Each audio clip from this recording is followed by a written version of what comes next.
Good day. Please let me share a few thoughts on today's topic of how to be my own best friend. Be your real, true self. Don't try to be someone or something else. The true you is the real you. You were created in truth, and the truth will set you free to be who you were created to be. We're all made with love, by love, and for love. What are my true colours? How do they shine through? By discovering, by finding my true self. Not the selfish one the world has made me to be, rather my true self, the one God has made me to be. Have you ever played around with two magnets?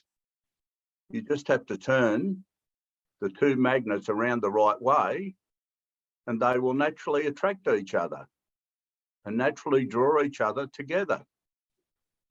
If you put the two magnets around the wrong way, they repulse or repel each other. If I want the magnets to be drawn together, I need to turn one of them around the right way. In the same way, I may need to turn myself around to align myself with God, who is always trying to attract me and only love me. I may need to turn toward God so I can live in his love field, his, as it were, magnetic field. And as I do this, I will find an irresistible love drawing me closer and closer. And the more I live in and by and with that love, I will in turn attract others to join me in that love. To be my own best friend is to live in love of God and all God has created, for God is love. Thank you for listening.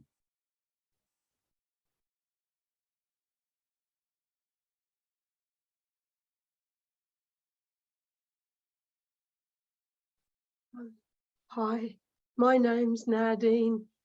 I hope a couple of thoughts may be useful in the discussion. One day at work, walking into the lift area, the lifts were made of mirrors, and I was shocked and thought, oh, yuck, at the image of myself, as I was aware and am aware of all the foibles and what a mess I have often made of the gift of life. But on reflection, I thought, how sad, because if I were a child or any other person, I would say, oh, lovely to see you. It's good to be with you. How are you feeling? And I would see the beauty of the other, of anyone else. So why not begin to try with my own self? As the old saying goes, God doesn't make junk. So I do try now to check the self-talk. And you might remember a little book called The Velveteen Rabbit. The elder skin horse encourages his young friend, the rabbit, real isn't how you are made, as much as it happens after a child loves you or a person loves you for a long, long time. Your fur gets loved off. But in our lives, the pruning and the scarring that happens to our mind or our heart, sometimes to our body or our spirit and soul, the pruning might appear to us not so positive or growthful, neither at the time nor later.